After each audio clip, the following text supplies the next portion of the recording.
Okay. All right, we're live.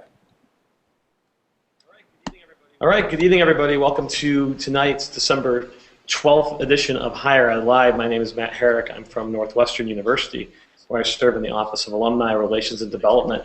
Thanks for joining us tonight. Our topic is the recent Case 5, Case 6 Better Together Conference that was just held this week in Chicago, Illinois. We're joined in a few moments by some tremendous panelists around the country. Before we do that, I have to first take a moment to thank our sponsors for Higher Ed Live. Scavenger.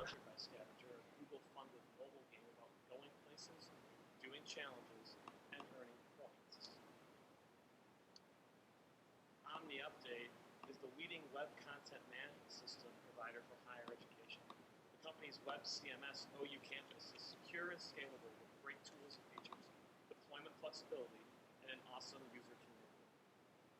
Integral is also a sponsor of Higher Ed Live, the creators of the Schools app, a private Facebook community to boost enrollment and retention. And these to say the longest word in the world is a word from our sponsor, and we've gotten that done. We thank our sponsors, and now let's meet our panelists. Tonight, our panelists come to us again from around the country and from both Case 5 and Case 6, which is nice because this was the first year that conference was a dual effort between the two regions. Our first guest tonight is Andrew Careaga. Andy is currently the Communications Director at the Missouri University of Science and Technology in Rolla, Missouri, which is in the United States of America. He describes himself as a slow runner, mediocre guitarist, and lover of music and puns, and an avid St. Louis Cardinals fan. And, you know, they haven't had enough success in St. Louis, so I'm glad they have one more fan. Andy Greer is with us tonight. Andy is the Assistant Director for Alumni Relations at the University of Nebraska-Lincoln. He's one of those people that we argue with here at Northwestern as to who the real NU in the Big Ten is. We're still working that out, so I can always say we refer to them up here as UNL. They don't like that so much. Andy actually joined that Alumni Association last year in May as a summer intern. He's a new professional and right now is pursuing a graduate degree in educational administration. Our last panelist tonight is Sara Jones. Sara actually works in a college of education as the alumni coordinator for the College of Education at Michigan State. She's been there since December 2010, about 10 years after I left Michigan State from that same college. Before then, she was at the Penn State Alumni Association working with current students, and she has a lot of passions, connecting people and ideas to each other, and cute shoes and great jewelry. So we can always see if maybe she wants to put her feet up for the rest of this tonight. Good evening, everyone. How's everyone doing? Great. Well, fantastic. We want to get started here. Case 5, Case 6. The first question I would just throw out to the group, maybe we'll start with Sara and then work our way across to the Andy's squared on the other side. Maybe I'll refer to you as Andy the Elder and Andy the Younger. We'll start with Sara. Which is which? That's going to be. Yeah, I know. It's hard to tell. I don't know. I know. You never know. Greer could have had some work done. I can't quite figure it out. But Sara's here. Sara, what themes did you see prevalent at the Case conference this year as you went to sessions and talked to people in between sessions? I would say kind of a top three for me, definitely storytelling. I think in a lot of sessions people are trying to figure out how to tell stories, both in print, through social media, and various other communication tools that we use to engage people, really using that to connect with people and get more people involved in everything that we do. Measuring what it is that we do. How can we do a little assessment about those fun things that we do to engage our alumni and make our staff time useful. And then I would say young alumni. That's the one thing everybody's like, we need to be able to know what they're doing and connect with them so they don't run off and find ways to do our jobs without us. I mentioned it when I was presenting that it seems like that's been the theme for about 5 years now. So the young alumni are getting older, but we still haven't quite figured that out, it seems. Speaking of young alumni, Andy, the younger, since you just graduated a year ago and kind of a new professional, what did you see? Any themes to add on to what Sara said beyond storytelling and assessment and young alumni? Yeah, there was a lot of themes, and I think that goes with the theme of diversity, all sorts of diversity of programs, diversity of structure and operational theories and themes, And that's what I saw is I'm used to Nebraska and how we do things, but there's a lot of people out there with different ideas and different structures that are really refreshing to hear about. And I'm used to a membership-based alumni association, and I saw the other end of that and how an annual fund can be a priority. And then specifically, I work with young alumni and students a lot. And I think there's a lot of similarities in what we're trying to do there because students and young alumni are so tough to engage. So I think we're all just out there panicking and doing the best we can. And so far, so good. I think we're heading in a great direction. And I saw at Case there's a lot of successes out there, even in yours, believe it or not. And I learned a lot. People I work with are stunned every day that I pull anything off. So you're not the first. Hey, it's going to be like that for a while. Trust me, I'm coming from that generation, and your expectations should be low from us. But anyways, no, say it ain't so. I'm just Themes kidding. of Case 5, Case 6. Don't trust the youth of tomorrow. No, absolutely not. Just kidding. Just kidding. We are so definitely themes of the diverse backgrounds and things that are going on out there in alumni relations and development. But I think another thing is that it is important to go to these conferences and stick together because there's some great opportunities to collaborate and get our minds together. And I know personally things I don't think about Monday through Friday came to my mind at that conference, and I thought, oh, that's one I've been thinking about for a while. So I think just getting together and putting our minds together was pretty cool, and the diversity of themes was very visible. Andy the Elder, so you're more of a marketing guy. We've got new professionals, someone in a college-based unit. It's always different. I mean, I know marketing people that go to the conference. Sometimes they find really good themes, and sometimes they walk away shaking their heads because no one knows your from your, if they're supposed to use an apostrophe or not. So I can't believe that would ever happen, especially on Twitter. I know. Why would that ever? Bad grammar on Twitter. What did you see? What did you see as a marketing guy? Well, I think both Sarah and Andy hit on some very important themes that really resonate with me as well. But when you think about the theme itself for the conference, Better Together, and bringing these two conferences, these two districts together to meet as a single entity, it was, to me, what struck me was the idea of collaboration and the importance of collaboration in everything that we do. I'm from a communications and marketing background, but collaboration with others on my campus in alumni relations, advancement services, fundraising, and donor relations, all of that's important. And I think having that as a theme for this conference was really beneficial, just to sort of give us a mindset in terms of how we ought to be thinking about the work that we do and why we do what we do. So I think collaboration beyond advancement also needs to occur in order for our institutions to remain vibrant and successful into the future.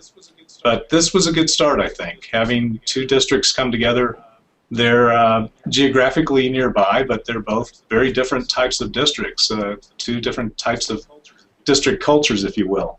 And but we got to see some great examples of collaboration among the presenters. Very often you had presenters teaming up. For example, Michael Stoner and Patrick Powers tag-teamed on an excellent presentation about what to expect in social media in the future after Facebook. And I co-presented with Brian Honker of Illinois State University. He's a District 6 guy, and he's a District 5 guy. I'm a District 6. I also almost got in trouble with some folks from District 6 because I had the wrong lanyard on around my neck. I didn't even realize I didn't know there was lanyard rules at Case. I didn't either. Yeah, there were two different lanyards, one for District 5, one for District 6, so we could recognize our respective tribes, I guess. Yeah, so, it was the most embarrassing was when I wandered to the district's award ceremony just wanting something. No one really wanted to give me anything. So really, I think the theme of collaboration was really strong, and I think it was a great theme for this conference, and it seemed like a natural theme, and that fired me up. That got me excited to think about all the different ways that we can collaborate, both within our institutional advancement areas, across our disciplines and across our campuses, and as we found out, across our two districts. For anyone, any of you, Andy the Elder brings up a good point about collaboration. We know that there is scarce resources on our campuses sometimes, or sometimes battling over resources. Did you get collaboration is a big buzzword? We always hear it now, probably on our home campuses, to try to make programs happen. Did anyone have a takeaway from a session you went to where you went, here's a school that's collaborating in a unique way I hadn't thought of before? I mean, maybe beyond just the annual funds working with the travel program, something that was unique. Did you go to a session where you heard that? Any of you? Anybody? Well, I did sit in on part of a session actually that was in alumni relations that was led by Armin Asahi. I hope I didn't butcher the name too badly. With the University of California, San Diego Alumni Association. It was talking really about the collaboration between the communications and marketing area and the Alumni Association at UC San Diego, primarily in terms of branding and marketing, putting brand marketing to work for the Alumni Association. I thought that was one example in terms of what what can be done across the disciplines within institutional advancement in terms of coming together to work toward a common goal that would benefit not only the Alumni Association but also the university as a whole. Sarah, any thought on that? Anything you saw that really speaks to that collaborative effort that universities are using now? And I would say not new efforts, but really making sure there was a presentation that I went to about telling stories and engaging donors, but also from the event standpoint of that, but really making sure to utilize your communications team when it comes to not only the pre-event materials, but also how can they be gathering information during events. Whether it's media pieces, sharing things that are happening, live tweeting, posting pictures on various social media mediums, and then taking video to be used after the event. I think that was one of the things, just making sure that we're really trying to figure out broadly how we can get the most out of the events that we are doing, and sharing those as broadly as possible, especially for people who aren't able to be in the space where they're happening. Did you mentioned storytelling when we started this, and what did you walk away? Did you walk away with a new tool for how to tell the epic story that is the college campus that one works on? And they're always kind of epic. There's always something. If you're at a research institution, someone's inventing a new something, and it doesn't matter. But anything that says that's the way I want to tell my story. Was there a session where you heard that? And I think for me, it's something that I have been attuned to listening for, because the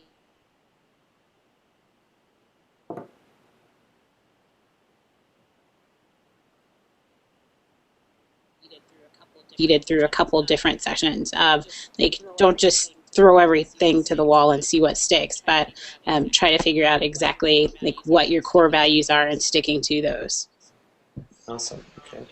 Andy Greer, you brought up young alumni when you talked about the themes you heard, and I jokingly said that it's kind of a prevalent theme all the time, and I'm glad it is, or I might not have a job. There's and maybe you wouldn't either. We'd be on the breadline together. What is something you are a young alum of your system? You're working in the same system. When you're hearing things there, what's something you heard that resonated strongly about young alumni? You went, yeah, these people have this. This has it figured out. That's exactly what I'd be looking for as a young alum. And likewise, is there something you heard where you went, this is not who young alumni are? Maybe we'll start with the good stuff first. It couldn't be said better, absolutely. Something I saw before coming to this conference is that people they're really, really being staunch about investing in young alumni. They're not sure if the juice is worth the squeeze. And we're going through that ourselves at the at the Nebraska Alumni Association. I have young alumni as one of my duties, but I'd call it somewhat of a secondary. I do work with membership, and then young alumni is a part of that. And we've done something this year that I think was a primary effort, and it's really been great for us. And what we're doing is we're trying to figure out, and you mentioned this in your seminar, how do we plant a seed for giving for the future, or volunteering? How are we planting seeds for young alumni? Because we know they are the future, they're the next generation, and they're going to be impressive, but how do we plant seeds? We actually got an idea from the University of Nebraska-Omaha, Elizabeth Kramer, who was actually an award winner at the CASE conference, and what she started was a Young Alumni Academy. And what it is it's a way of getting young alumni onto our campus, meeting great people, seeing the great things that our university is doing, and it's been a great program for us, and it's hopefully going to start a movement of continued young alumni priority at the Nebraska Alumni Association. Fantastic. Okay, let's have a little fun for a second before we keep going. This will be too serious. Buzzword bingo. So this year at the conference, seems like we always hear, I know I've done conferences long enough to know that you always hear these same, somehow across a bunch of sessions, you hear the same 3 or 4 words, and you get to the point on day 3 where you want one more person says it. So was there a word or two, and a word or two, what are the words that you couldn't escape? You just heard them in every session that kept coming up. Engagement. Engagement's definitely one. Okay. It's not going anywhere. Engagement's not going anywhere. No, engagement's not going anywhere. Not I at kept all. looking for young couples and proposals. I didn't see any of it. Yeah, that'd be something.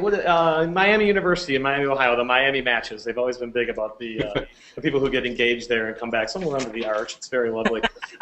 Now, this is a good question, though. Do you get a sense at a conference like CASE, such a big district, do you think we're all defining that the same way? I mean, do you think that everyone goes into a session knowing what we're all talking about, or we just throw out a word to start and go, we have engagement efforts, and everyone go, are we all doing the same thing?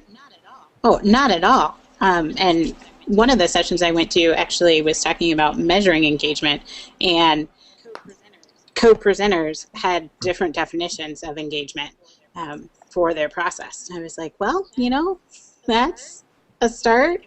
We can't really compare apples and oranges if our definitions of engagement aren't the same. I sometimes feel at conferences that, I go into some sessions, I love them. I feel like I come into the middle of the book because there seems to be an assumption of knowledge on the part of all of the people sitting there as to how big your school is or how you define engagement or what your goals even are for something. So you may have a great program, but I'm never, I walk out going, okay, what they really meant by engagement is what we would call giving, or what they really meant by giving is what we would call volunteering, or however that might work. It's interesting to see that, though. That's one of those things about conferences that can be a little tricky as you're trying to figure out, get that big definition from the broad definition.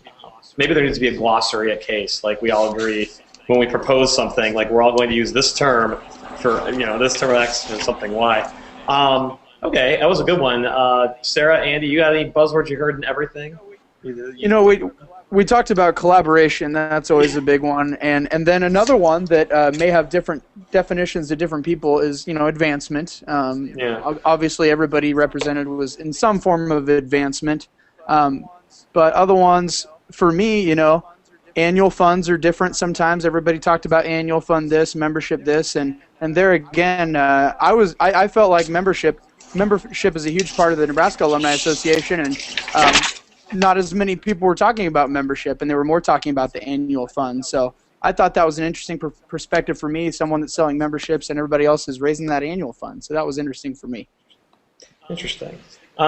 Just thinking about, what did you get a sense when you're there at a conference like that? And Andy the younger just touched on this a little bit with the annual funds and how different are our institutions? And I mean, I guess when you walk in and you go, do you see when you walk into a CASE conference just how different everything is? Like, I mean, can a large shop, like I would consider Northwestern a large shop, what is there for me to learn from a small shop? And do you think the small shops can learn from large shops? Because sometimes we get a little, did you learn, think of the school of the size you're at, did you learn something from a school or a person at a school that's much different from your current position where you can think, wow, I learned something from a very small liberal arts college I can bring back to my research school, or vice versa?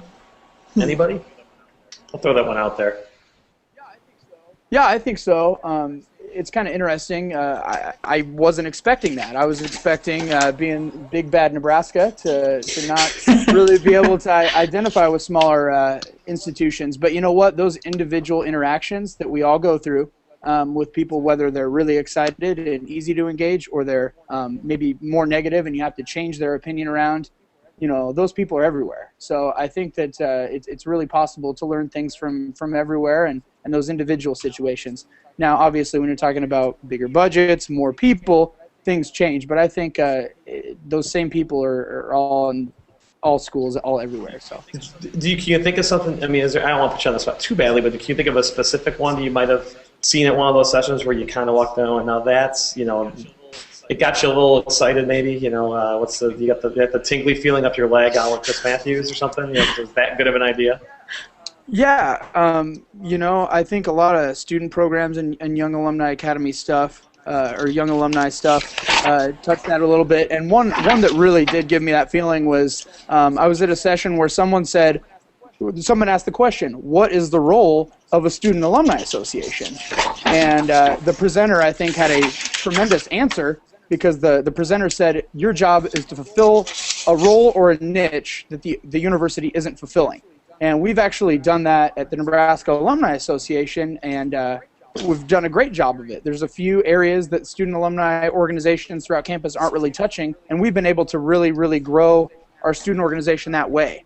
And in doing so, we took it from in 2005 when it had 100 students to now we have 1,100 students. And that's because we filled a few niches. To give examples, we have an inconsistent student athletic organization.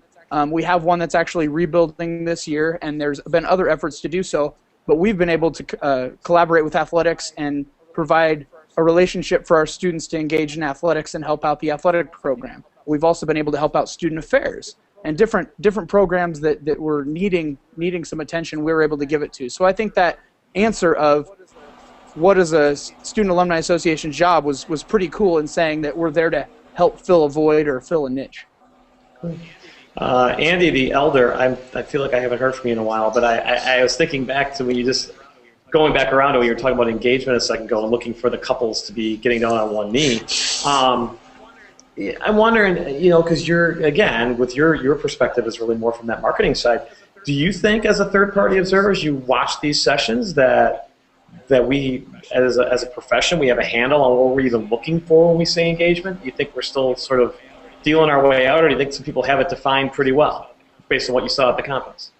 Oh, man, you're putting me on the spot here. So, well, I'm not asking you. You don't have to name names. We don't have. This isn't yet. Don't name names. I don't even know what engagement really is either. It's just that, it's, again, when we talk about different terms, you asked the question about buzzwords. I do think that from a communications and marketing standpoint, we may be thinking of engagement a little bit differently, especially when it comes to use of social media to connect with alumni, to connect with prospective students, current students, et cetera, to try to solidify relationships.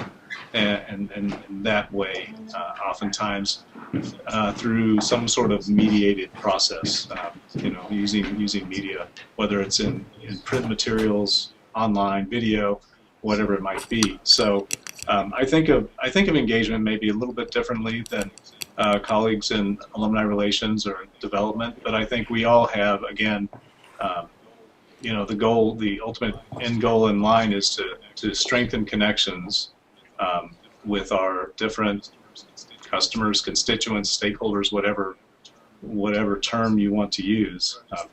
There, I just threw out 3 more buzzwords. You did great. That's why we made a conscious decision not to do a drinking game tonight, because we didn't want to be appropriate for the show. So we stuck.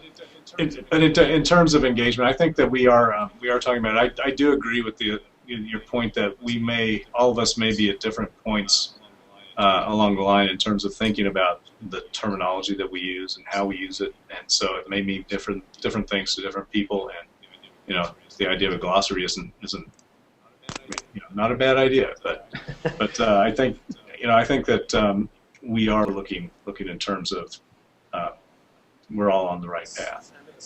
I'm going to switch gears a little bit here, because you said social media, and we've talked about it twice, but my impression of the conference sitting there was, I walked around, there are a lot of sessions about social media. And my impression is a lot of sessions of varying quality about social media. And it's making me wonder, are we at when you look at a conference like CASE, are we at the social media breaking point? It feels like, to me, that back in, let's say 2008 when I first started, I remember I went to a session and someone put on the wall a slide with about 27 different communities one could be a part of on social. I mean, MySpace and Facebook, and go on and on. Some I don't think exist anymore. Some I never even heard of the day I was in there at that session. Right. Do you think, have we beaten that horse to death in the context of a CASE conference, and we need to start moving on, or is there still enough to talk about where we could do years worth of material on it? I think it was this sort of shiny new object for a while, and it still is for some people, and maybe in some regard. But I think that it's still, it's valuable. It is we talk about it as a medium, a mediated space of some sort. But there are so many new platforms and new tools, as you say, that have come up, and I think we still get hung up sometimes in what my friend from SUNY Oswego, Tim Necritz, calls the shiny object syndrome. We see something new and we think we have to pursue it. So, what's our Pinterest strategy? What's our engagement strategy on Pinterest now? Or, whatever, or the new MySpace, Yeah. So what is our engagement strategy for the new MySpace? Things like this. So there's this continuing buzz, and I think it's important just to put it into context, maybe more from a sociological perspective sometimes, and not so much talking about what the latest new thing is, but how do we incorporate that into our communications planning, into our marketing planning. It's a component. It's not the end all. It's no panacea, and it's still a very small component of how we reach many of our groups. So, I think it has a role. I think it has a place, and I do think that there is more to say about social media and how it can be used in higher ed. I think people are still trying to figure out how to do it right, and that's why it keeps coming up. And we're trying not to be left out of the party, because if all of our constituents are gathering on Facebook and we're not there, and that's how they're planning reunions, and we're trying to hold a traditional reunion and have 20, 30 people show up out of a class of a couple hundred, then were we left out of the party and they've planned something else and we weren't invited. We don't want to be disinvited from the reunion. Yeah. That's interesting about the social piece. I always get worried, and we always talk about this, you never want to meet the social media expert because they probably don't exist. There are good marketers, there are good communicators, there's good storytellers, but social media being a tool, we're on this tonight, we're all on social media together. I don't know that any of us, I don't know what we consider our expertise, but we're doing pretty good so far. So this is good. We haven't, my computer's not on fire. I think we're working out really well. But I wonder sometimes, with these large professional conferences, are we doing what we need to do to make sure the material distributed is solid in that area? Because you get a sense, my opinion, walking around and going to sessions, is every institution is at such a different level. And from that little blurb in the book, you think, okay, this person's going to give me something really new, and the really new thing is something to do with a very basic sense of social that I would be sometimes a little scared to use, in the context of a university. But everyone's trying, and you wonder how we're doing and making sure the information is as sound and up to date as it is, and at what point the social becomes something that we integrate into all these other sessions. We keep everything so separate. There's the annual fun session. Then there's the social media and young alumni session, which was going on next door to my engagement and young alumni session. And they're really kind of the same. They're really kind of the same thing. I mean, I talked about social a little, but you wonder, when do we have to start telling people, okay, hold up. We have to collaborate. There's reasons to have more of these angles and integrate into one session. But that's just my editorial comment on that. I was sort of the setup, so you had to set that up so I could make my bold pronouncement about that here on Higher Ed Live. Andy the Younger, I have a question for you. You're a new professional. Was this your first case conference? This was my first case conference. And okay, because I remember you had the little new professional ribbon on your name tag and everything. You looked like General MacArthur. You had so many ribbons on that name tag. So you're a new professional. What's valuable going to case for a new professional? 1 year in, I remember going to my first, Sarah will laugh, my first ACPA conference, those many years ago, which is the College Personnel Association, and it was like kind of a little overwhelming because I was trying to find a job, and you're looking for networking, and I don't even know if we knew the word networking in 2000. No one knew to do. Back then we weren't networking; we were job searching and throwing resumes in mailboxes. But now it's all networking. Andy, what was your experience as a new professional going case? They do a really, really good job with newcomers, and I think that's not a new thing. They've had a great newcomer program, and I was actually honored to have a scholarship to get to go, which was very, very cool. And a part of what we got to do was the first day, Saturday, before the conference quote-unquote started, we had a new professionals day that lasted from 10 to 5. It was an orientation. And it was cool because you got all the newcomers in one room together, and we all got to have the deer in headlights look, which was great. And luckily, it didn't last very long. And I actually made some contacts. I actually followed up with them again today, and some really, really bright young people that are new to advancement. And it was cool to meet them because I learned a lot from them as my peers, but they also put some really great non-newcomers, let's put them that way, in front of us. Like trying to define when we're talking about young alumni and other alumni, how old other alumni? Yep. We call them either classic or golden. Seasoned as other predator. Oh, yeah. That's great. But they put really great mentors in front of us that shared a lot of great information, and also gave us a preview of what the conference is going to look like and a great example of how to get useful information out of it. So they do a great job with bringing newcomers in early and showing them the ropes. Having experienced the conference now, if next year a brand new professional said to you, how do I take full advantage of this opportunity? Do you have like 2 things you'd say? Do these 2 things. Whatever you do these 2 things when you hit up CASE next year. Definitely seek out other areas than what you do. I am in alumni relations, and I went over to the development side, and I learned an absolute heck of a lot about what goes on at our foundation, and that was really, really rewarding.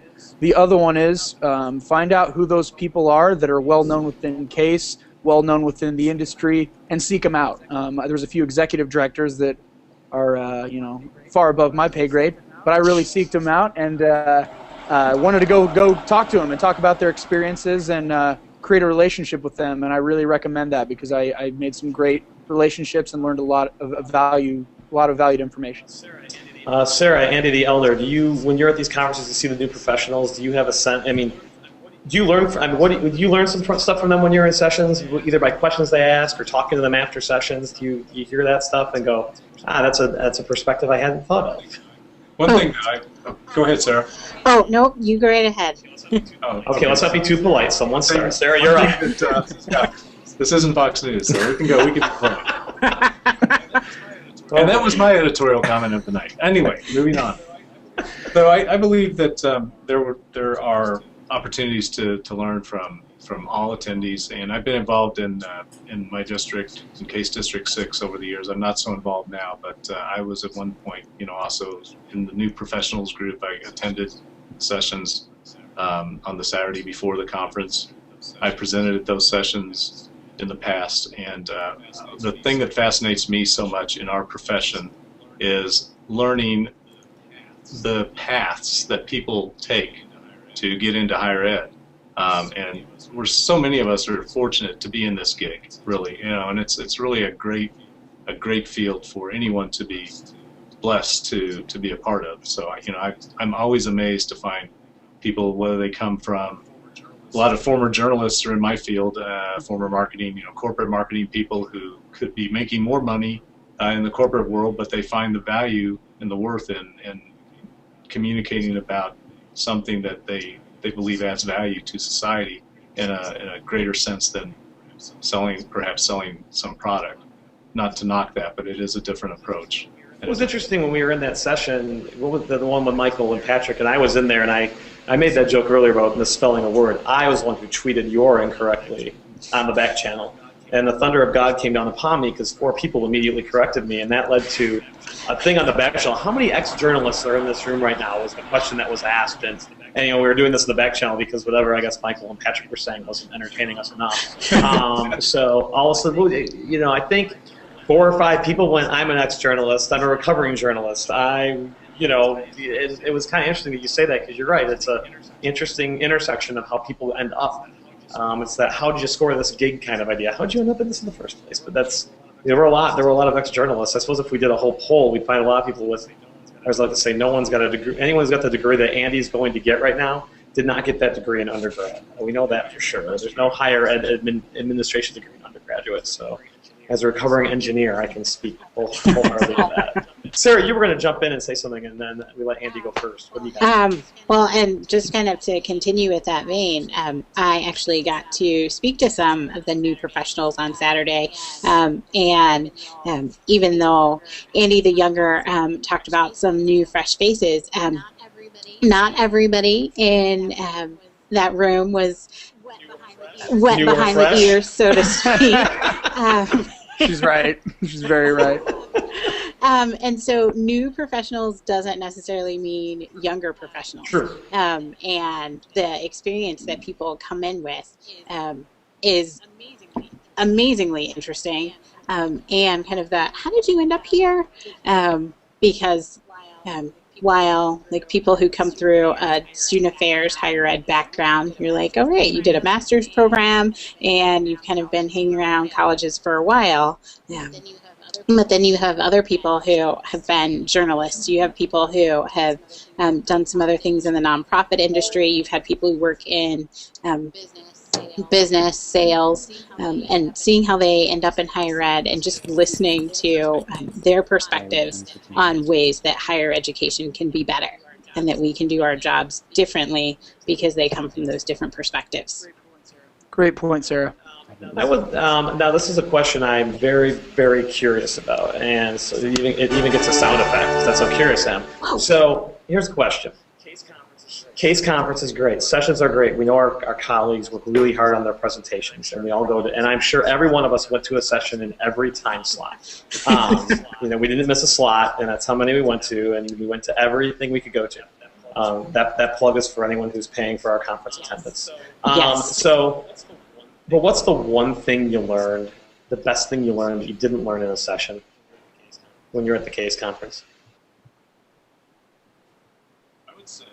I would say, from my perspective, that, and it goes back to what Andy Greer was saying a little bit earlier, is that no matter what size your university is, or the size of your staff, whether you're from a public school or private school, whether you're in communications and marketing or development or alumni relations, regardless, and whether you're a newcomer to the profession or seasoned, senior, whatever the term might be, you find out that you're part of this great, wonderful community that gets to do some amazing stuff day in and day out and meaningful work.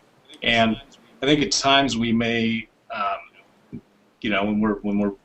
when we have our heads down, we're doing the work that we're paid to do day in and day out, we may lose sight of that sometimes. And essentially, I'm invigorated every time I get the opportunity to connect with others in the field of institutional advancement.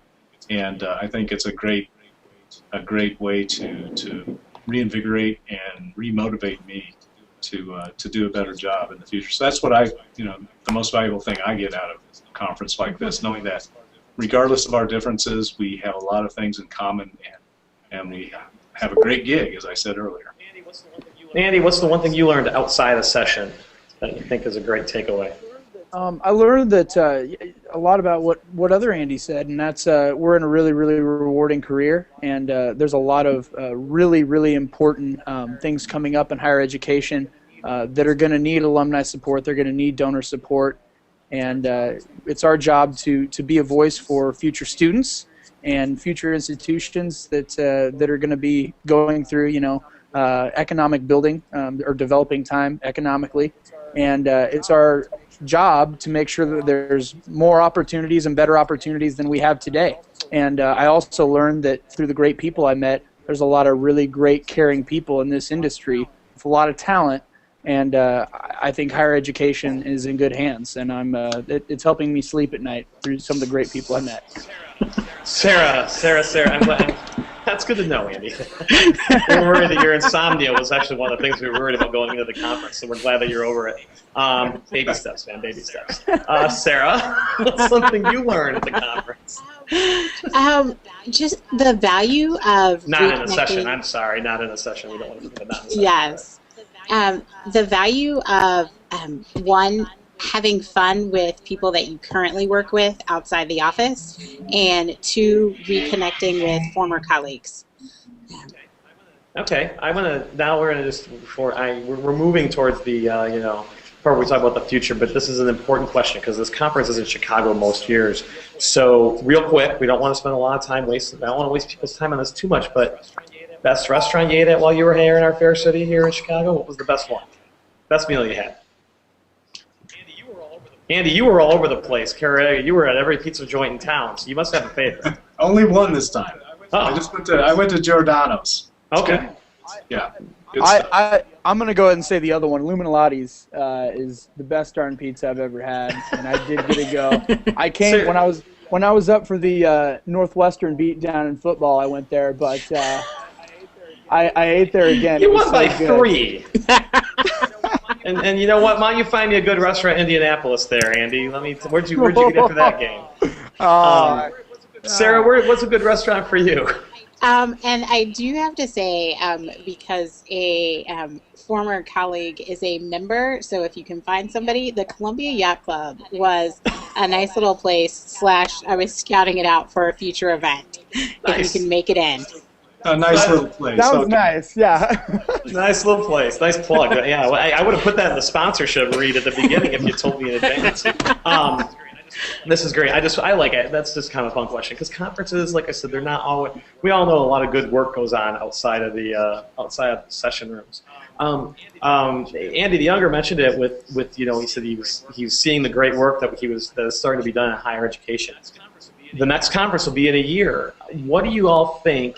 What are the sessions we're going to start seeing a lot of? I mean, as we talked about themes at the beginning, and social media and young alumni, we keep seeing those kind of pop up. But what's going to happen next year? What's the stuff coming down the pipe in higher ed and development that's going to become the thing that everyone's going to be presenting on? I think one of them is big for you, Matt, and that's career services. I know I've been working with our cap and gown or senior send-off, our process where all of our students come through to pick up their cap and gown at our facility, and when surveying them for the past 10 years, by far the biggest percentage is, how are you going to help me find a job? And, I'm going to be linking in with Andy tonight because he said a lot that's helping me keep future employment because he keeps saying all these great things. Well, it's from my mouth, but it's being spoken from the students. I mean, that's their biggest concern, and it's going to continue to be their biggest concern is, all right, I got my degree, thank you, now help me find a job. Right. So I think career service is going to, we've been working on our program at the Alumni Association, continuing to develop that, and I think it's going to continue to be a huge priority. Nice. Other things you think we're going to keep talking about in the years to come? Next year, what's the big session? Go ahead, Sarah.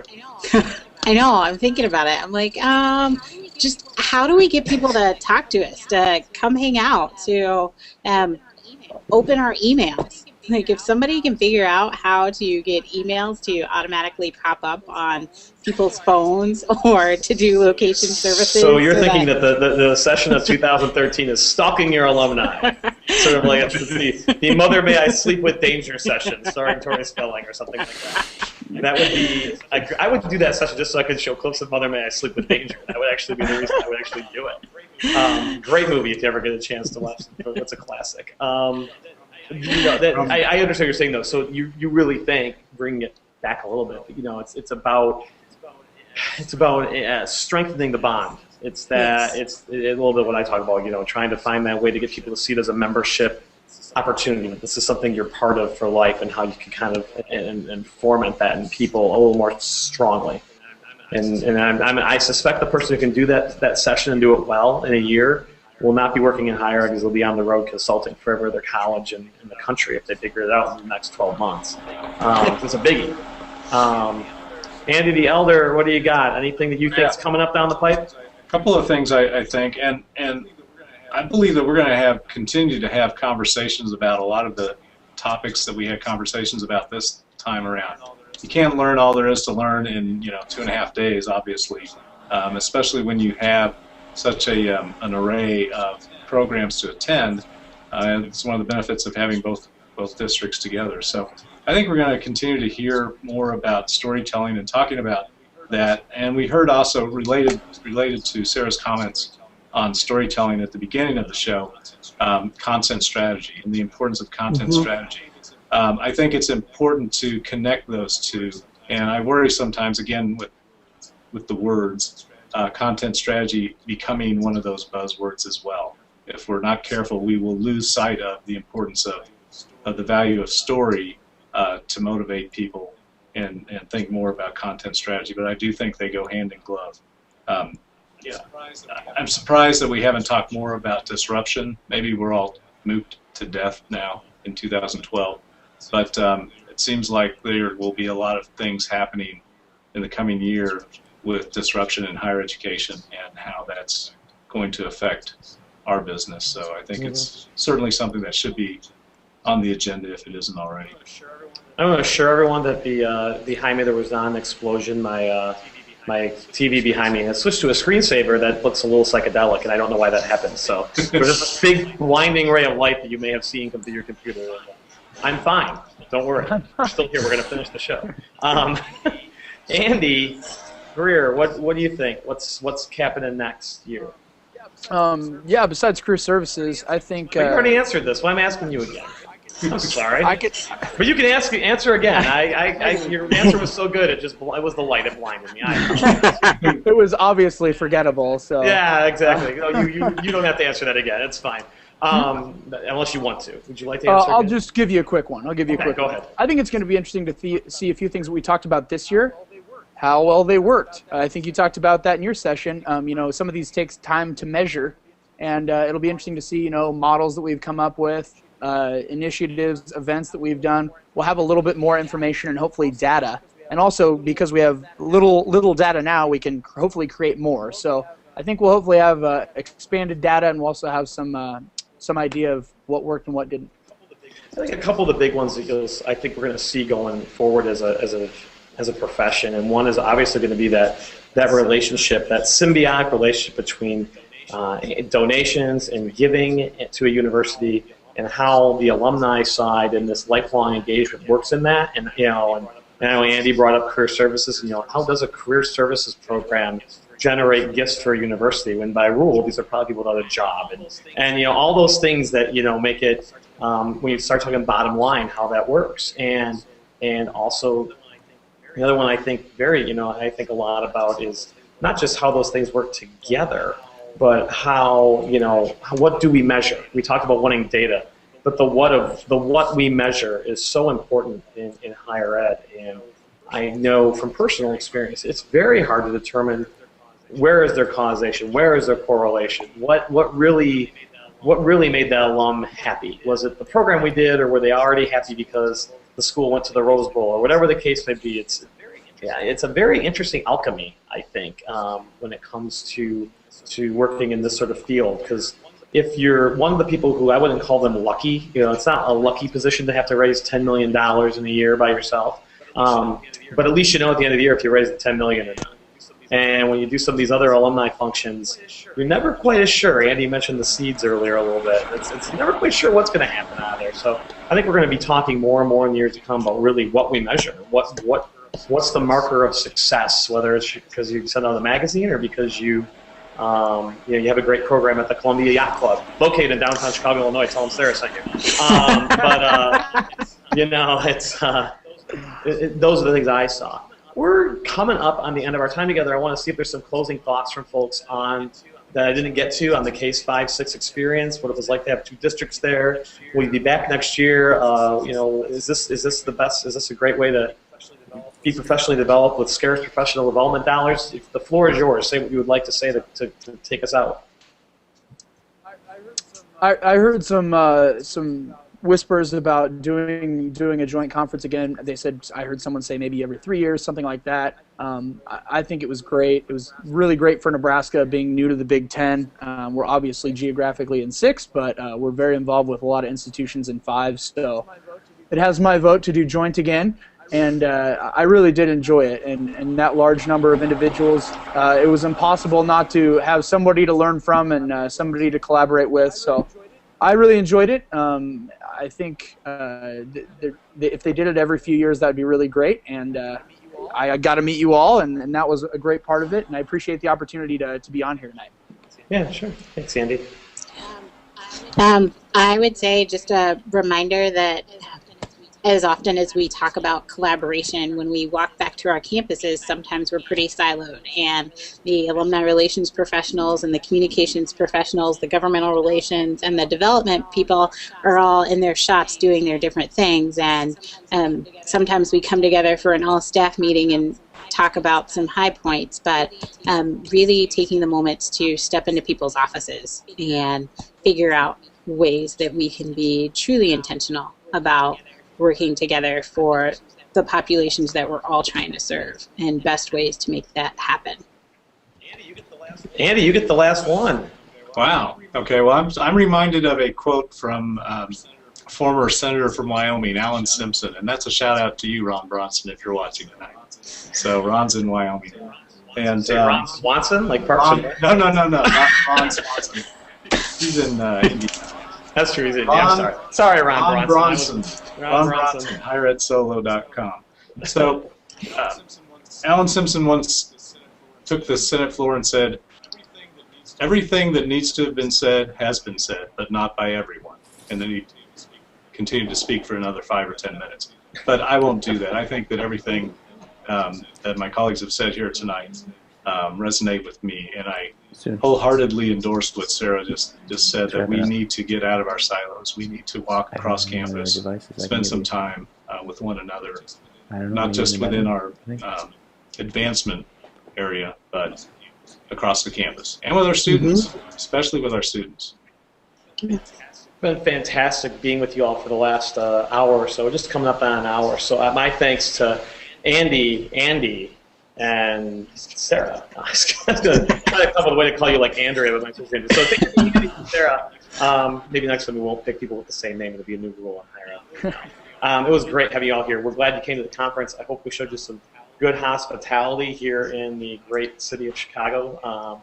And we'll hopefully join everyone soon again. A couple of housekeeping notes as we wrap up tonight's edition of Higher Ed Live. Namely, don't forget to join us next week, which it would be December 19th, which the days at that point will be getting about as short as they possibly can. Lack of sunlight should mean you'll have not much else to do at 7 o'clock Eastern. But to join us on Higher Ed Live to hear from M. Stoner strategist and responsive design discipline leader Doug Kopinski.